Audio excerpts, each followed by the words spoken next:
and welcome back to What's the Scoop, episode number 27. It is June 2nd, about 9 p.m. Eastern, 7 p.m. Mountain, and it is time to get into once again another active and exciting week across major sports in just all across the Big Four here. We've got everything between the NHL playoffs, the NBA playoffs, some fascinating developments out of different teams in OTAs in football, and of course, the continuation of MLB season, which happened to have some pretty interesting developments off the field as well this past week with regard to things such as umpiring, the addition of some historical stats, and all of that. So we're going to get into all of it and more. And as always, if you have a topic that you want to discuss, just chime in the chat below or on whatever network you're using to tune in, and we'll get you involved, and we'll have some fun talking tonight. I love hearing what y'all's got in your minds and what you want to talk about, and I look forward to engaging with y'all as always. So, breaking into that, I'm going to start talking a little bit about what's going on in the two finals that are going on right now, or just starting between the NFL or the NHL and the NBA. The NBA finals are in the early stages. They're going to be starting off in 4 days between the Dallas Mavericks and the Boston Celtics.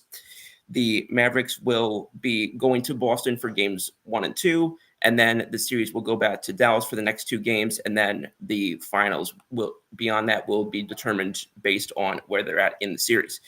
So all I can say is fantastic turnaround for Kyrie Irving. Did not expect him to have the career rebound that he's had. Certainly didn't expect him to have the sort of career turnaround that he has and really become not only an impact player, but a pretty crucial player to the sudden success of the Mavericks and his tying in his game with Luka so well on the court. And for those who saw the last couple of series, he really has played an integral role in their recent run and their success.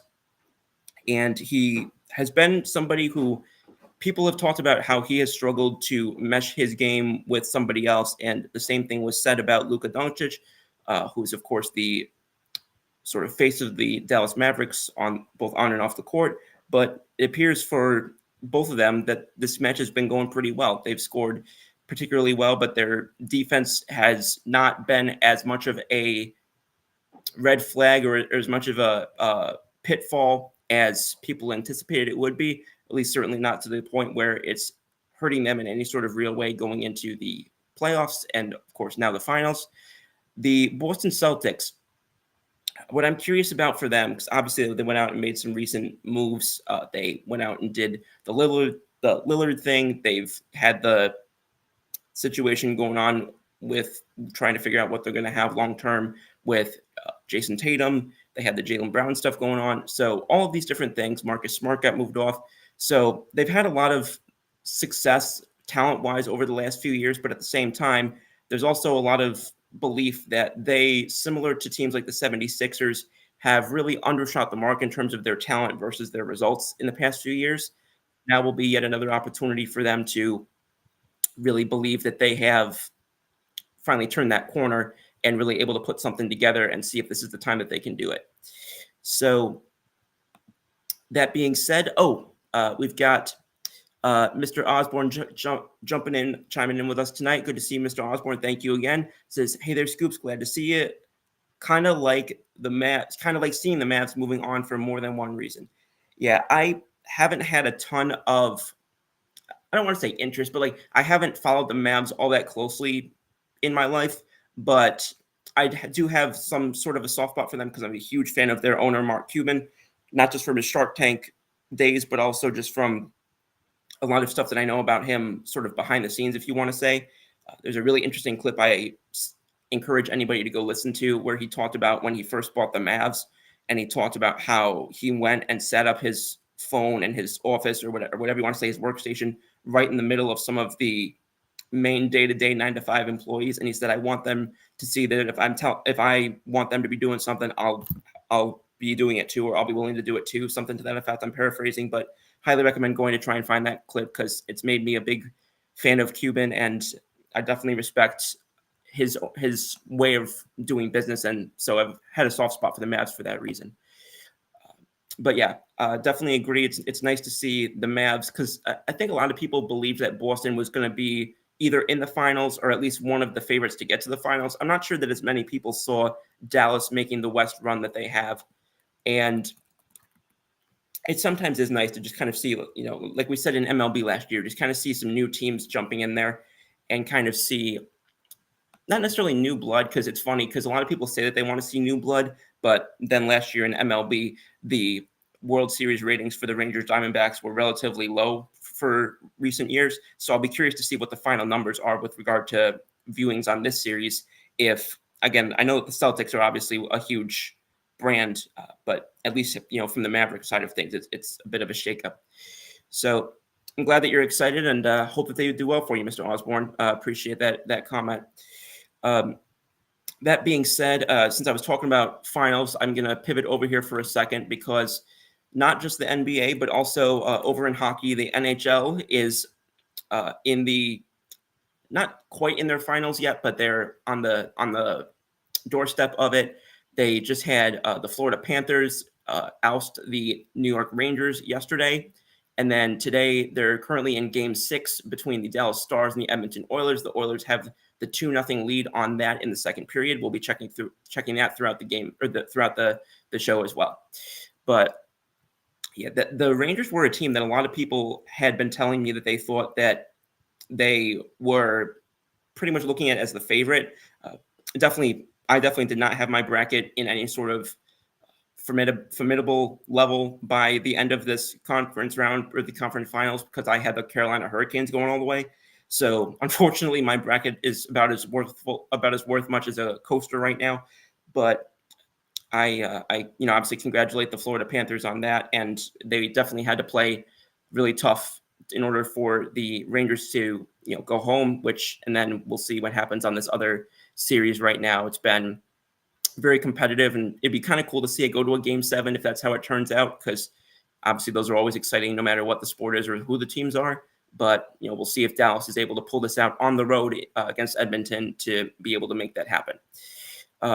Someone pointing out here that the Commanders, my buddy pointing out that the Commanders released kicker Brandon McManus. Yeah. So for those who haven't seen what was going on there in the NFL, former Commanders kicker now, Brandon McManus, he was let go just in the last several hours.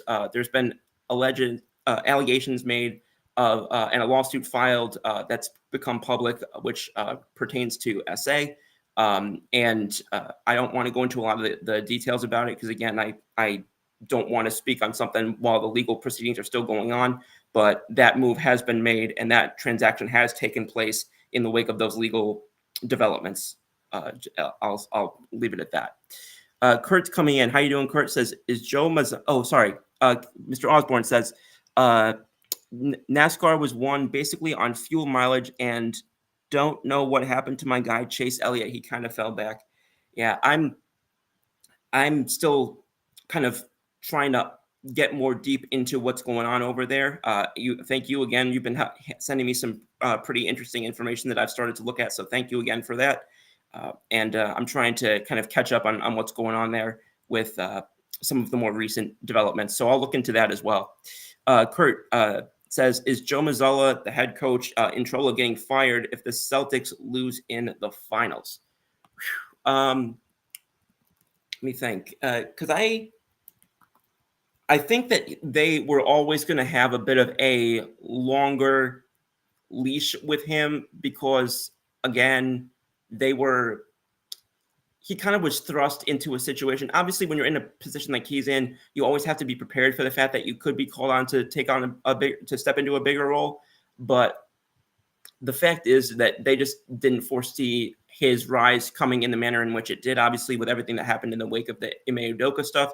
So the fact that happened, I think that they might have a little bit of a longer leash with him, even if they lose. Now, the manner in which they lose could be a factor that sways it one way or the other, because obviously you have sometimes situations where a coach either makes a call or doesn't make a call, or just has game management questions or one thing or another that he has to answer for at the end. And if the higher ups don't care for the answer, sometimes a change is made that people don't necessarily foresee.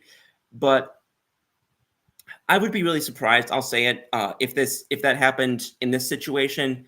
I think that, excuse me, they looked at a report that came out from Sports Illustrated, said that there's a excuse me, chance that Sam Casello, if I'm pronouncing that correctly, could be somebody who jumps onto the assistant staff there. I know they're looking at making some reconfigurations of the assistant staff.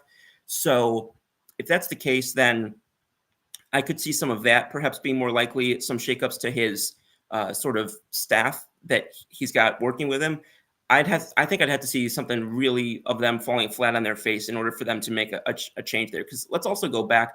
This is a team that wasn't really winning a ton toward the end of the Doc Rivers era, and he still was getting some great. Now again, I know that regime is not quite the same regime that we're working with now, but it is some of the same personnel.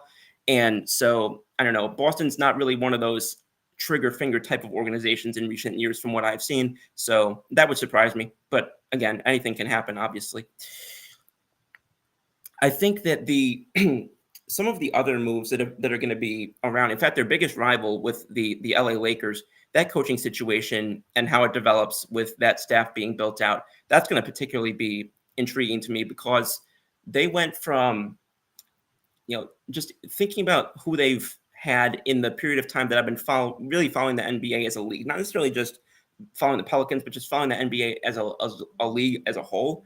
Going back to that, they had D'Antoni, they've had Frank Vogel, they've had Ham, obviously. They had Luke Walton was another guy that they had for a little while. So they're one example of a team that has kicked around coaches quite a bit, especially even head coaches quite a bit over the past few years. And obviously they're a huge fan or a huge poster team, if you want to call them that, for just inconsistency, turnover, all of that. And they're looked at as one of the more unstable organizations the last decade or so, which again is one reason why I do give more credit to LeBron over there than some people do, because again, it's a very challenging situation. And there was once I encourage anybody to go look it up. It was on Colin Cowherd's The Herd show. This might be 6 years ago now, but there was a graphic that they put up on his show, and it showed different flow charts of how organizations are run in the NBA. They had the Golden State Warriors, they had the LA Clippers, they had, I think the Miami Heat was another one, and then they compared it to the LA Lakers and just how many cooks there are in the kitchen, how many different dynamics there are, and who answers to whom, and people who are employed or people who are not employed but are listened to, and their voice is a factor. And it's just how chaotic it is in that organization. I do encourage people to go back and look at that, because it was really interesting depiction and sort of visualization of really how much of a mess it is over in Los Angeles. He said, Kurt says, "Are you a fan if JJ Redick gets hired?" Excuse me. I think that I'd be curious to see how it worked out. I don't know if, again, everybody's always really strong, seems to be really strong on one way or the other. Either, get a young coach, or, you got to get a coach with experience. But I don't think there's always really, one path that tends to lead toward more success than the other. People try and quantify it, and I think they kind of overboil it down compared to how nuanced and complex it actually is.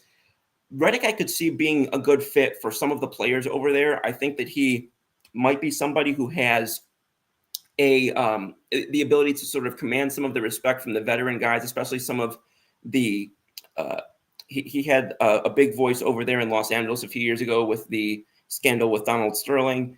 He had some discussions or some public interactions with Chris Paul regarding some things regarding not the association. What's the I forget what they call it, but the players union over in the NBA. So I think that he's somebody who maybe, if they're looking at somebody who's played recently in the NBA, but can also get respect from both the young players and the respect of the veterans as well, he might be somebody good to look at. But I mean, why not try it at this point? I mean, I look at the last couple of times. I mean, there was Chauncey Billups was, I know, one guy that they brought that was brought in as a coach recently. I think as a coach recently, There was, I know the Nets brought in Steve Nash, who, whatever people want to say, I do not believe Steve Nash was even close to a top 5 or top 10 problem with Brooklyn during that period of time. And quite frankly, I think that they did him a favor by letting him go, because I think he's going to have a harder time getting a second job than most coaches would, because I think that he took more of the fall for that organizational dysfunction than he should have. So I don't know. It's always a risk hiring those guys, but if it does happen, I'll be watching it closely. Kurt says Steve Kerr. Yeah, Steve Kerr is obviously had that prominent role up in Golden State. So again, it just kind of depends on how the structure goes. If they put him in with some established basketball minds who have sort of more experience on the coaching side, or the sort of non-playing side, at least in some respect, I think that could be good. I would want to see him and them bring in guys who are going to bring up the stuff that he struggles with and kind of be good balances and good what's the word I'm looking for? Just matching well with what he doesn't do well, or what they could perceive that he could still be working on. It says Kerr did it, and JJ knows his b-ball. He's a leader.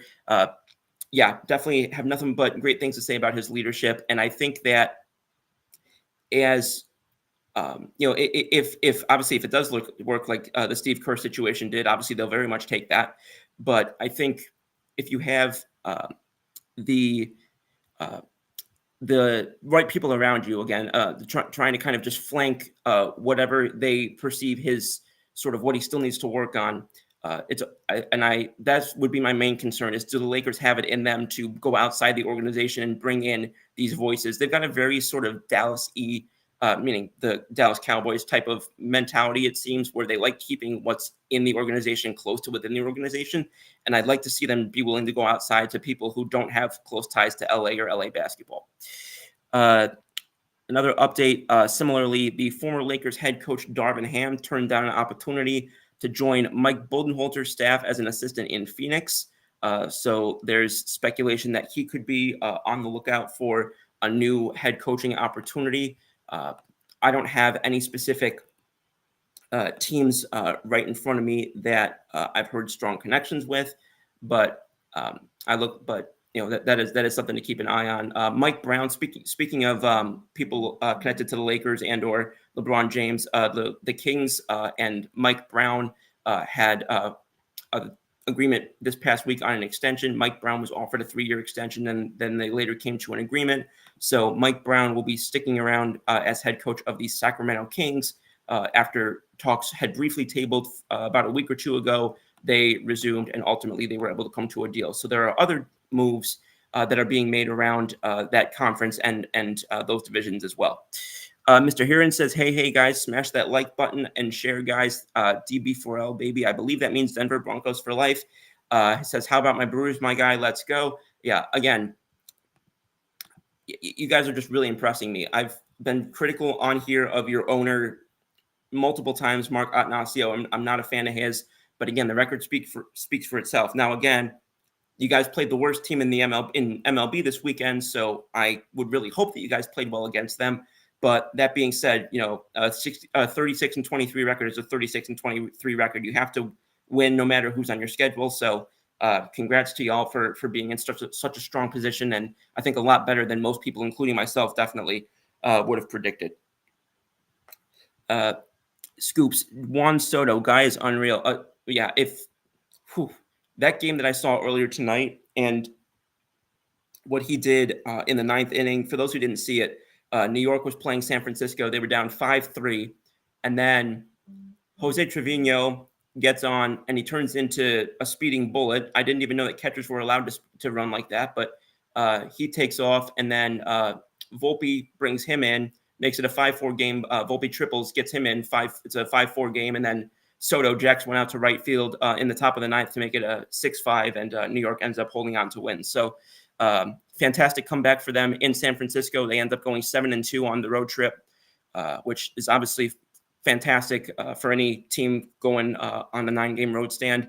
And they get a nice, not break, but the opening that's going to ultimately lead, hopefully, to a break on Tuesday when the rehab assignment for Garrett Cole is expected to be triggered. So that will bring him back to the rotation in the next 4 weeks as well. And even though their rotation has been pretty solid, especially with the loss of Clark Schmidt, they definitely are going to be welcoming him back with open arms. Guys, unreal. Yes or no? Yankees must give him. If we can bring that back up. Yankees must give him whatever he wants, whatever it takes. Soto might be best player in baseball. I have no disagreement with that at all.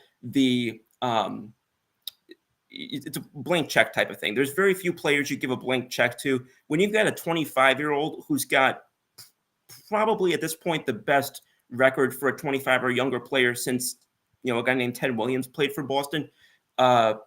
There's if he doesn't come back this offseason, it should be because he did not want to stay in New York. There should be no reason why it was a money thing and another team paid him more money. There's going to be no excuse for a team or for them to be purely outbid. Now, again, there are some players who just don't want to stay in New York long term. Not much we can do about that. But it better not be over money if this guy walks this offseason, because there will be arsonists coming to East 161st Street.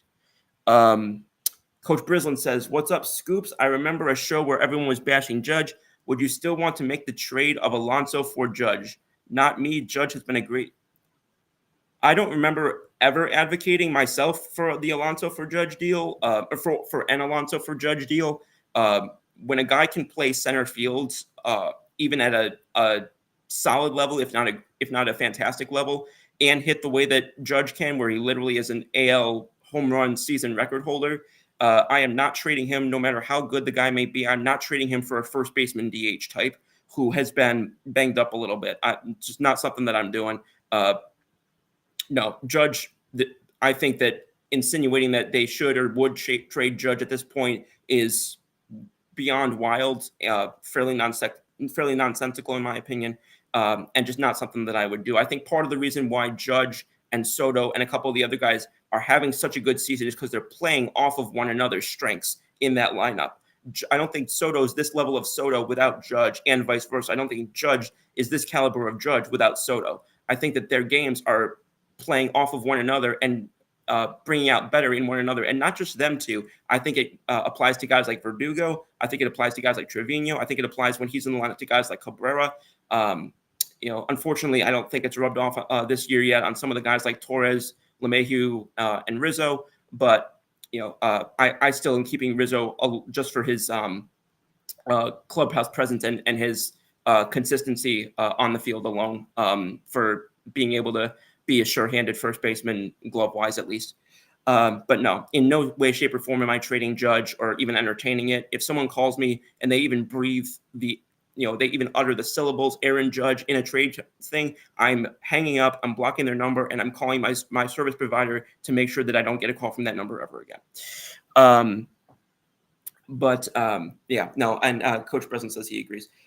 Coach, I just was speaking about your Commanders a little while ago, but in a more optimistic note, I'm looking forward to seeing what your guy, Jaden Daniels, does. I'm looking forward to seeing it in practice. I'm obviously not looking forward to seeing it against us 2 times a year, but I'm looking forward to seeing what he does. I really was hoping he was not going to go to y'all, but congrats again on that. You guys got who I think is going to be the best quarterback in this draft. That being the final comment for now, I wanted to get into this because it was obviously a hot topic in Major League Baseball this week, and I'd be remiss if I did not bring it up at least a little bit.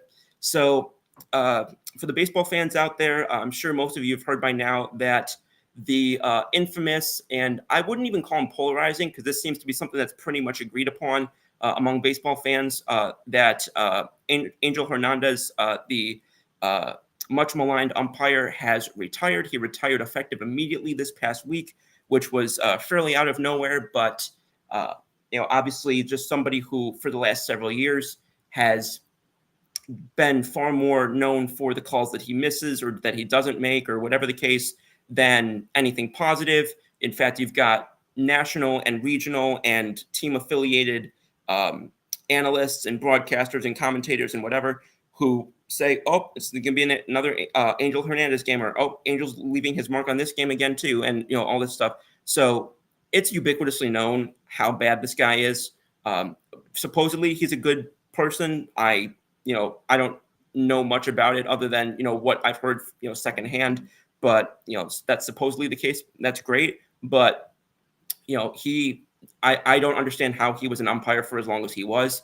And of course, now you got the questions that are going to be, who's the next Angel Hernandez going to be? Is it going to be Laz Diaz? Is it going to be, your Wendell Stats? Is it going to be your, and then of course, now today we've got the anniversary of the Armando Galarraga perfect game, the infamous Jim Joyce call, which to his credit, he at least, unlike most of these guys who've been blowing calls recently between the Diaz and the Wendell Stats and the Blackneys and what have you, he at least, when he screwed up a history call, I think it was like 12, 13 years ago now, he at least had the class and the balls to come up and say, I blew that call and I took history away from that guy over there who, worked his tail off all night.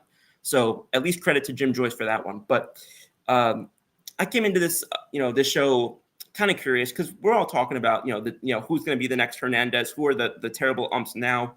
I wanted to be kind of put a little bit of a different spin on it because, again, it's easy to talk about all that.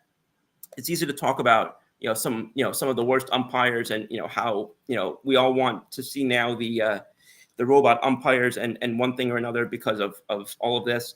But I wanted to kind of flip it on its ear a little bit. And I took a look and I went back to the last 10 years of games that have been tracked in terms of the umpiring. It's called ump scorecards. And they've got about 10 years worth of data that I was able to review.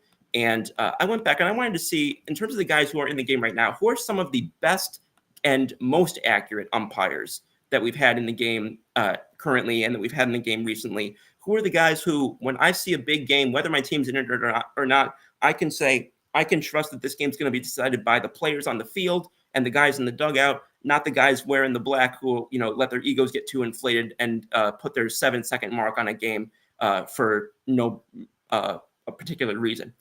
So that being said, I did go back and try to look at some of, there was a lot of really fascinating detail on there. I do recommend going to check it out if you can. But so it kind of breaks down everything by, accuracy, consistency, and just goes across a lot of different metrics. But to kind of keep it relatively concise, I was looking at who was considered the most accurate over the last 10 years in terms of the umpires who were listed.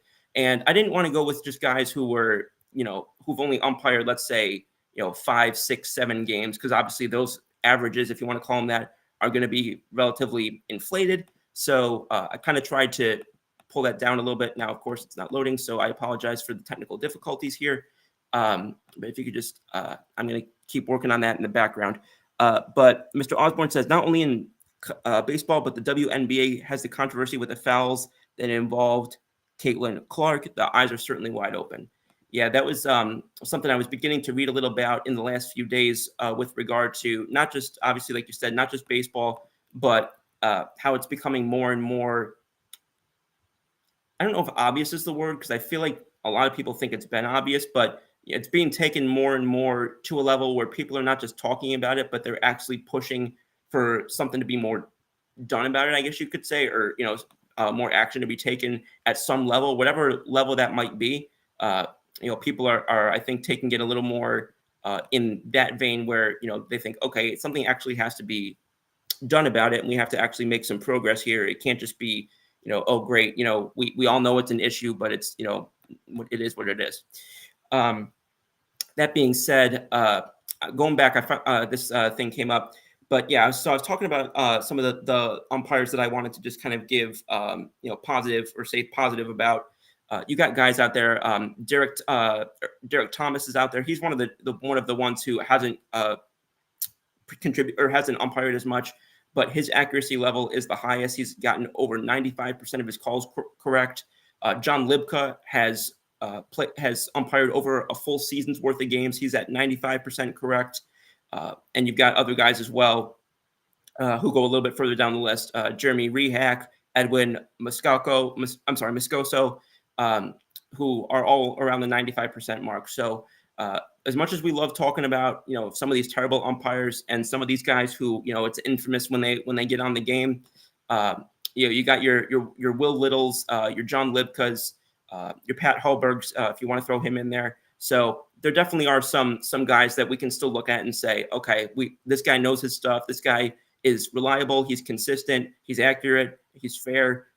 So it's, baseball fans, we can go to bed a little bit more peacefully tonight, knowing that it's not just the Laz Diaz's and the Hunter Wendelstedts that we're going to be seeing out there. We've got some good guys as well that we can continue to look forward to, who are actively in the umpiring gig, and who are going to continue to put positive marks on these games and let the players and the coaches dictate how these things turn out. Jody's got a comment, says, hi, first of all, how you doing, Jody? It was good to see you this past week. Enjoyed seeing you on TBR and hearing what you have to say. Why does the NBA not call flopping? James does it 3 to 5 times a game, no call. I think if you're looking at, first of all, I think that ties into a question as well in terms of, and I brought this up in an earlier show during the mid-season. I think it was around the time of the All-Star break, where the numbers this year were more heavily slanted toward offense than it has been in decades. Like they were actively calling things and setting things up in one thing or another to promote offense. And of course, in doing so, it sort of, I don't want to say penalized defense, but it definitely made defense harder to play and less valuable and just all of that. So I wonder if there's sort of a tie-in with that as well, because again, the way that these things are getting called, and again, you're going to have people saying that, oh, these guys don't get called certain things, but these other guys will. I don't have the specific metrics of that in front of me, so I don't want to go ahead and say, oh, this guy, always gets away with it or one thing or another, because again, I don't have that data in front of me right now. But from what I've seen, I think a lot of it ties into that, where I think that they need to just kind of bring back a more balanced game. I think that they're working on it, but I definitely think there's a lot more of a way to go. And that, I think, goes for offense versus defense. I think it goes for penalties. I think it goes for pace of play, if you want to call it that. There's a lot of work, I think, to restabilize and rebalance the game at a fundamental level at the NBA, because, I mean, how many people have you heard say that they prefer watching NCAA basketball, or even in some cases high school basketball, because they feel like it's a more quote unquote authentic game, and they feel like the NBA is really just a glorified 3-point contest at this point, which this year was more true than ever, or at least for a chunk of this year it was. Which is ironic, because then you bring in a team like the Celtics, who has been notorious over the past 10 to 15 years for being one of the teams that still does play consistent defense. So kudos to them for that. That's always been in their culture as well. So we'll see how that develops over the offseason, but I will try and get more into that and see if I can bring something on for that next show. Jody, thank you. Coach Brislin says that player should have been suspended, and the players on the Fever are poor. They should be protecting her and coming to her defense. Yeah. Coach, I can't really, I don't have a ton of come back with that. Again, another situation that I'll go and look into a little bit deeper than I have so far. But again, like you said, there was a lot of stuff that came out about Caitlin Clark. There was somebody, I think it was yesterday. It was either yesterday or maybe it was even today. There was a player whose name I can't think of, who basically came out and just talked about how sort of, basically said, other than shooting threes, what is she brought to the game or something like that. And again, I'm blanking on the woman's name, but just to hear that and to just kind of be like, do you have any idea how many people I know who have never uttered a word about basketball that I've heard before are now suddenly, talking about it because of Caitlin Clark, or at least because of something that involved Caitlin Clark? Like, whether you like her or not, or whether you are a fan of her or not, there are some objectives that you can say she definitely has done positively both on and off the court. Jody Moncrief says, how much will inside the NBA with Chuck and crew getting canceled hurt the NBA. Well, I'll tell you this, I was really upset about it. It's one of those things, I was making a joke, and this is, you know, it feels like there's always that situation where the more you get into something, all of a sudden it seems like all of a sudden then it goes away. Like we have this joke, whether it's sports related or not. I mean, it even happens when I go and I order coffee somewhere. It feels like whenever I find an order I like, then it gets taken off the menu. Similar here. I've been watching compilations of Inside the NBA more than ever now. Now all of a sudden it's getting taken off the air. But I'm really disappointed. I think Shaq and Charles Barkley are just a fantastic duo, quite literally speaking, a dynamic duo who just play off each other so well. And then, of course, they've got, I don't know, it was Kenny or Ronnie. I can't remember the other guy's name. But just how funny it is for them to just kind of go back and forth, grilling each other.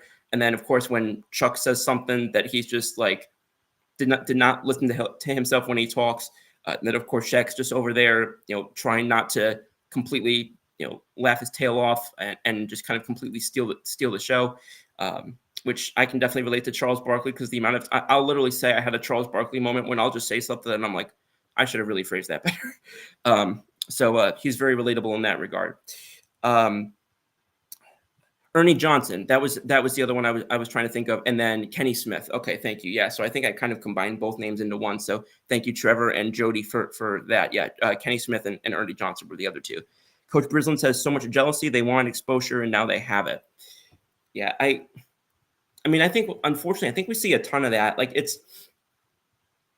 it really just comes down to, and it sounds cliche and it sounds old school, whatever you want to say, but the players who are the best are typically not the ones that have to remind you of it vocally, because or bring down other players vocally because their game is doing the talking for them.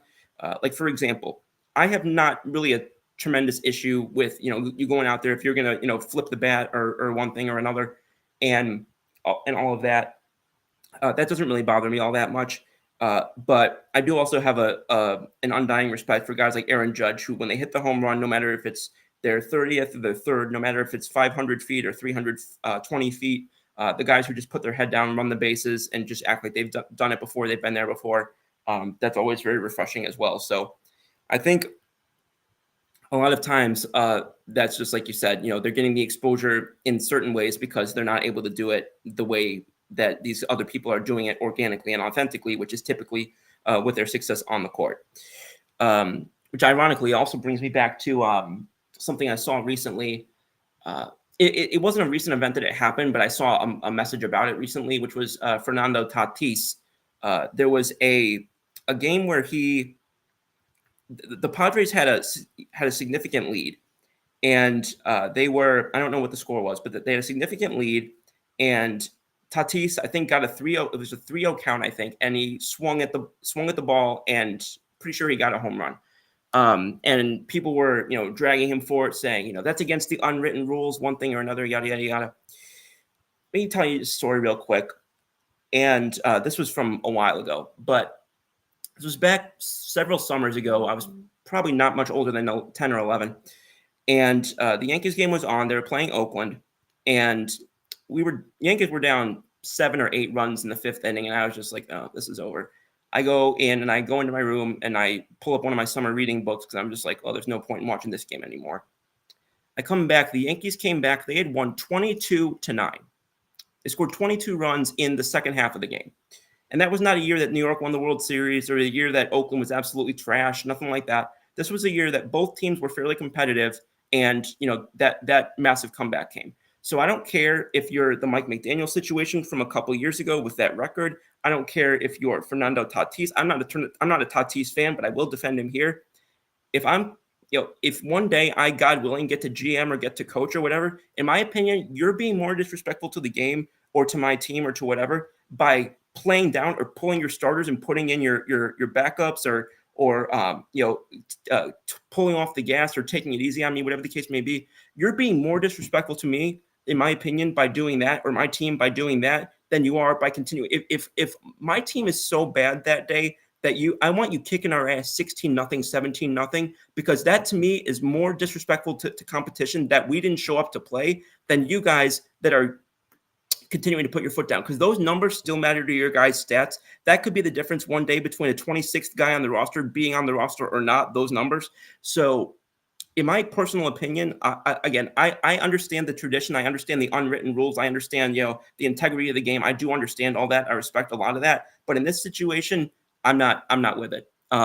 Just a little bit of a sort of a side note that I wanted to bring in there, and that gave me a good tangent to do so. So thank you. Coach Brislin says, agreed, act like you have done it before. Trevor says, inside the NBA will reportedly be canceled after the 2024-2025 season. So at least we got one more year of it, but still, the fact that it's even imminently going to be leaving is just really disappointing, especially after literally over the past probably 2 weeks is when I've really become a bigger fan of it.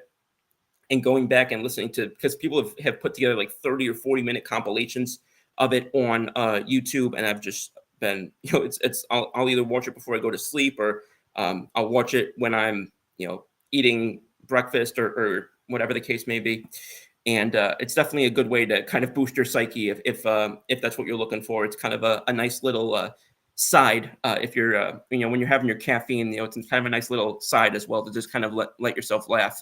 If you've ever read, and in fact, I'll use this as a good segue right now, because June is obviously designated as a lot of months. One of them is Men's Mental Health Month.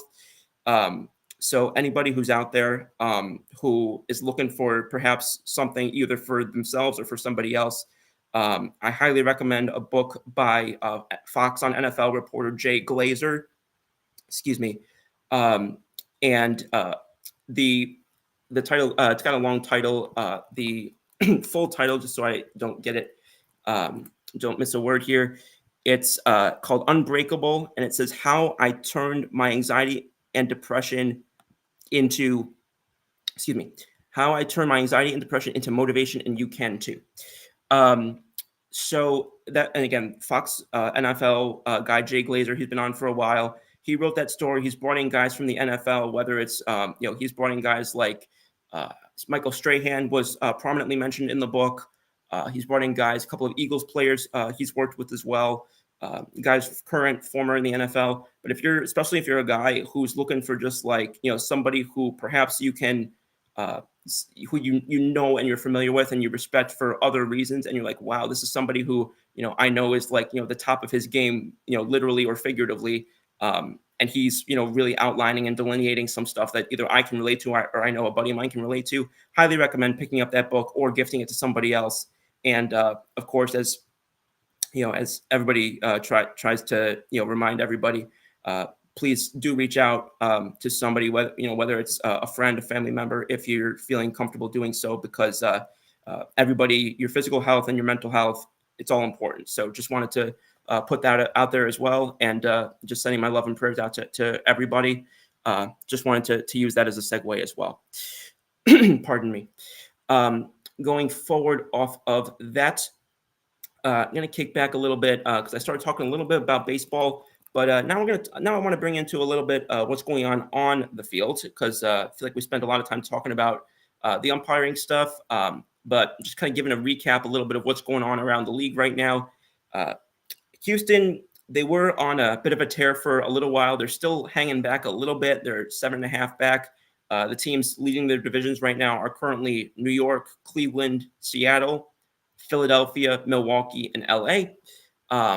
So about half and half between teams that we expected and teams that are a little bit surprising. And then in terms of the wild card standings, if you want to call them that, pretty much everybody in the AL seems to still be in it in some capacity beyond Oakland, Anaheim, and Chicago. National League is a lot more competitive. Nobody is further out from the last wild card spot than 8 games. So that one's could really come down to the very end. I mean, even technically, even the Colorado Rockies, New York Mets, and Miami Marlins, for as much as they've struggled, even they're technically still, not terribly out of it mathematically. Now, again, I'm sure their numbers are going to continue to the point where it's going to be pretty much close to impossible for them to climb back into it. But even just like 12 teams are within either have a playoff spot right now or within 2.5 games of one. So the NL is going to be fascinatingly competitive to watch as somebody, as a fan of a team in the American League, just kind of watching it from afar. I'm quite interested to see how that will develop over the next couple of months, and then of course during and after the trade deadline. Another thing I'll be watching with, especially now if they don't continue to, or if they continue to kind of spiral a little bit as they have in recent weeks, which is just getting uglier and uglier to watch. I'm curious to see, especially after it came out that he rejected an extension last offseason, I'm very much going to be following whether or not New York, meaning the Mets, seriously look to potentially move the polar bear Pete Alonso, because they don't have a long-term deal with him. They apparently could not come to a long-term deal last offseason, and even though he's considered a face of their team, they don't have a lot of young talent, that they're kind of dreaming on in the minor leagues right now. They don't have a ton of, great young players that are really considered on that high level, not necessarily even have to be the Acuna type, but like guys who are on that level where you're going to be seeing them as top 20, 25, 50 prospects in the game. And I don't know how much they would get back for, again, a first baseman DH type who is going to be coming in and only perhaps there for 2 months. That's not probably going to get a huge return. But if they have a significant reticence or a significant cynicism as to whether or not they'll be able to retain him long term, then I wouldn't put it past them to potentially move on from him, or at least look to see what they could get from moving on from him. And frankly, I think that's a good move from Steve Cohen and their new GM's part. I'm blanking on his name at the very moment. Not Craig Counsell. Oh my God. David Stearns. I'm sorry. David Stearns. My friend Nicole is chiming in, says Edmonton is up 2-0 on Dallas at the end of the second period. So it looks like they're coming on in a strong position to try and end that series tonight. Dallas would have to win this game to send it to a Game 7, but it appears the Oilers are putting them in strong position to not be able to do that. I was wondering if you're going to put that message up. Apparently you are. It says, hi, Sleepy Swifty Scoops. Man, that's a tongue twister. That's say that 3 times fast. But hi, Nikki. Glad to have you on. Really appreciate all your support. And since you are on, I will remind everybody once again that this logo right here was put together by none other than Nicole. Go check out if you're a big foodie or drinks person, whether it's you're looking for healthy eats or something sweet, or alcoholic drinks, non-alcoholic drinks. She does a ton of Instagram content regarding these sort of like food hacks or these different recipes or one thing or another. So she's got one that's Nics_, which is NICS_eats_. She's got another one that is the same, but it's drinks instead of eats. And then Nikki, if you can just put your handles down in the chat, because I'm not going to remember every single one, but I do recommend going to follow her account if that's your type of thing, because she's got a lot of great stuff on there. I'm pretty sure I've gained 5 pounds just from following her content. So shout out to her again for this fantastic work right here, and go follow those accounts. So, so Edmonton is up now. I'm just excited to be able to watch these playoffs again now that New York is no longer a factor. Sorry to the Rangers fans who watch me, but it just was hoping to see that this was going to be the emergence of somebody or some team outside of New York. Obviously, I was hoping for Carolina when I had them in my bracket. That did not work out. Before that, I was obviously hoping for my Flyers. That choked at the end of the season after that 8-game losing streak or whatever it was. So hopefully we can hit a restart, and Coach Torts and us can come back with a vengeance next year and really hit something strong. Nikki said, okay, I'm going to leave these on for a few minutes, and I'm going to put them on the accounts later on in case anybody misses them when more comments start to come in. But I'll leave those up for a second if anybody wants to write them down. So thank you for putting those there. And again, thank you for all of the content creation and such. So pulling forward from that, the last couple of things I don't want to forget about. We've got the OTAs that have been going on recently. I talked about the release of McManus. We're still waiting on a couple of guys to sign in free agency. But those are guys including either Cook or Ngakoue, who Ngakoue kind of surprising me. It just really goes to show how quickly guys can fall off, because he is, a couple of years ago, he was considered like a guy that you absolutely wanted to have your hands on if you could get a shot at him. So it just, they always joke that NFL means not for long, and he's a prime example of that. Elsewhere, Jeremy Fowler has reported that the Vikings are in active discussions with wide receiver Justin Jefferson and are motivated to accomplish a deal. So hopefully, for their sake, they're able to get that deal done. And obviously, I know that Eagles fans still have, at least some of them, still have strong opinions about that whole situation several years ago with the draft. Speaking of the Eagles, the expectation is that the Eagles-Falcons tampering situations from pre-free agency with regard to Kirk Cousins and Saquon, those are expected to be resolved this week. They went on a little bit longer than I expected them to, but it says that the discipline for both teams is expected to involve draft picks and will be harsher for Atlanta than for Philadelphia. And this is according to Schefter, which kind of makes a little bit of sense to me, if only just because of the positions they play. Typically, quarterbacks are obviously valued higher than running backs. So even if it's just based on that, that makes sense to me. And he goes on to say both teams have come under scrutiny for the process leading to signing running back Saquon Barkley and quarterback Kirk Cousins, respectively. Again, I've gone on a rail on this show before saying that I think that the tampering window, if you want to call it that, I think the tampering situation is absolutely ridiculous. If you want to do what MLB does and have this sort of window where it's like, it's a limited window where you can negotiate just with your own players. Like, they do that for, I think, 5 or 7 days after the World Series. If you want to do something like that, then that's fine. But this sort of legal tampering window where like you can negotiate, but you can't, like, I don't even know how to explain it because the rules are just make no sense. And to me, it's put out there just to sort of hold it, on your discretion against teams or one thing or another. To me, there's not really a clear-cut line that you cannot cross. And if it is, it's really seemingly not either defined well or it's not implemented well. Either make these boundaries and these sort of penalties and the every dynamic regarding it and the sort of framework regarding it, make that either clear cut so teams know this is what we can do, this is what we can't do, this is what we can get away with, this is what we can. And if we do try and get away with more than that, then this is going to be the penalty. Either do something like that, but stop making it discretionary. Either do something like that or get away from it at all. Because there's absolutely no way that anybody who follows NFL with any regularity believes that these teams are suddenly for the first time talking to these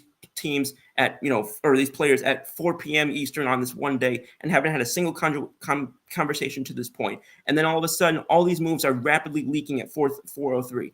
Nobody is calling for the first time at a 4:01 saying, hey, we'll give you this amount of money. Oh, okay. And that's all it takes. I cannot be convinced of that until I see actual evidence that that's the case. And at that point, you're, in my opinion, just trying to discretionarily go after teams on a subjective basis that has no consistent framework and has no consistency with which you're, going off of the same set of criteria or the same, looking for the same things or holding to the same structure of, again, this is what we're allowed to do. And if we try and do beyond that, this is what is going to be the penalty. Because if that were the case, then it wouldn't have taken them almost 3 months to put together this type of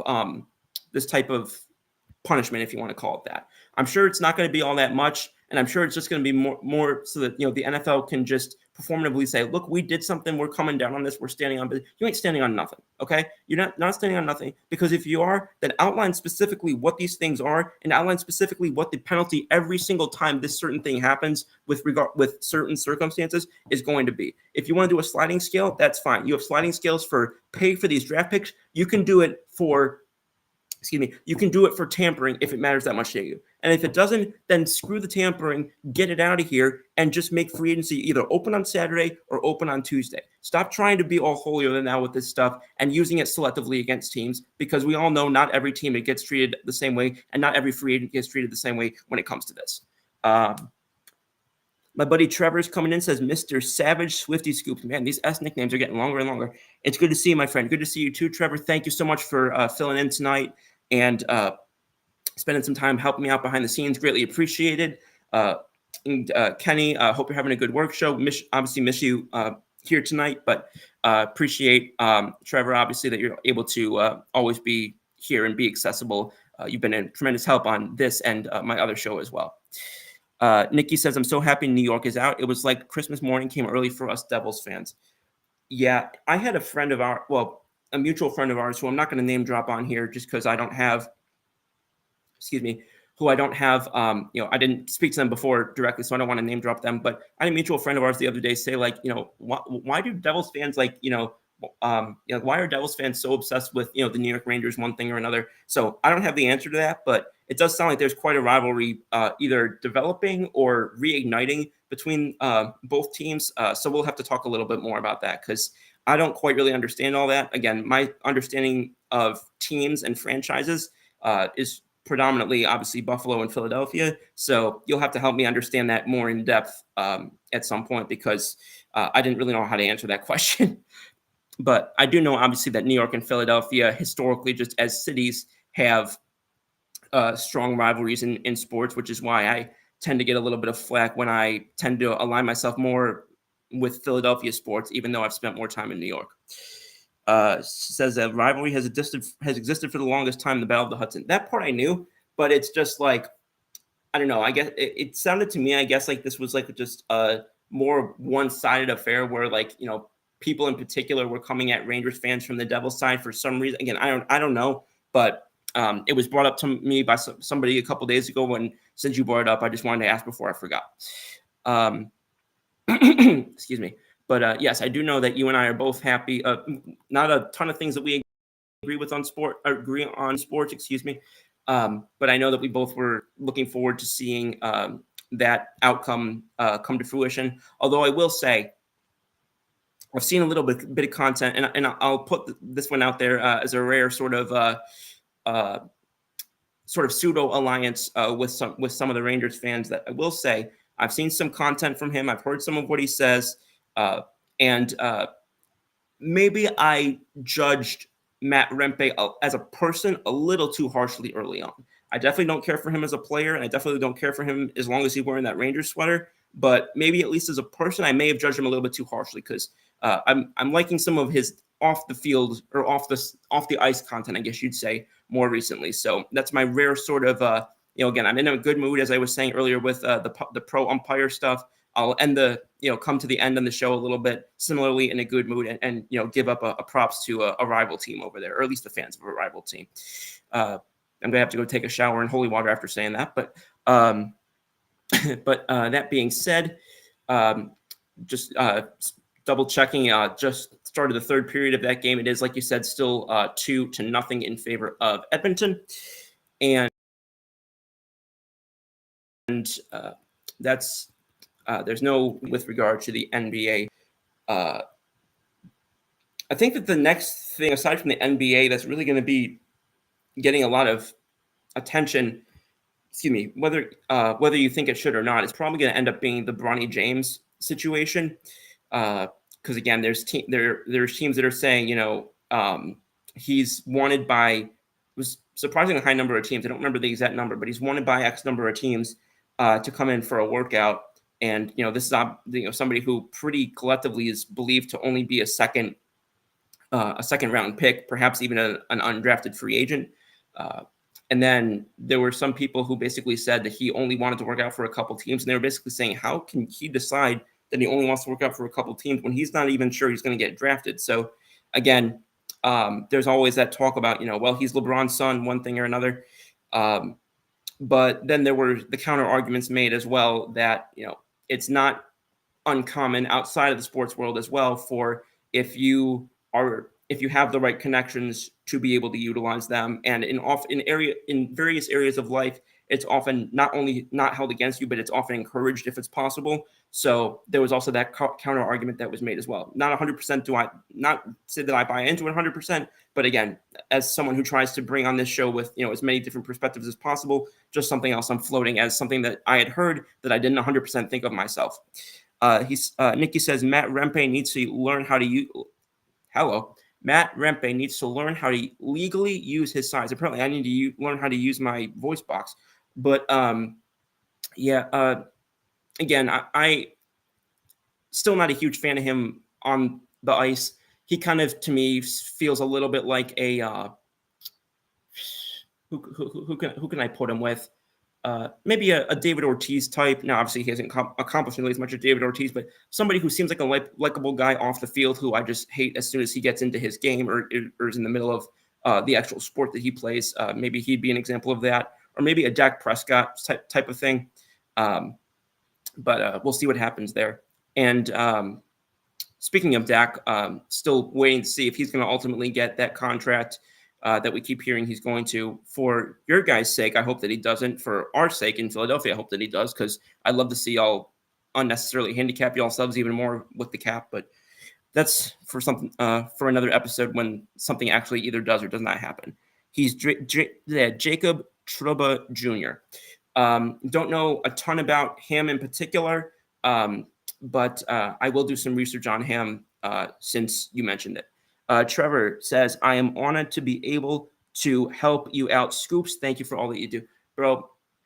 And this is a perfect time for me to bring it up. Bro, you and especially Keith, and also of course guys like Jody and Mr. Dutchy and everybody over there at RMSN have been incredibly wonderful to me, not only on this show but with my launching of Settle the Scores and just everything in between, sports related and otherwise, and of course the friends I still have over with K&K who continue to interact both in between the shows and on the shows when possible. Just very grateful to have such strong, friendships and love with you guys, both in sports and out of sports at both networks.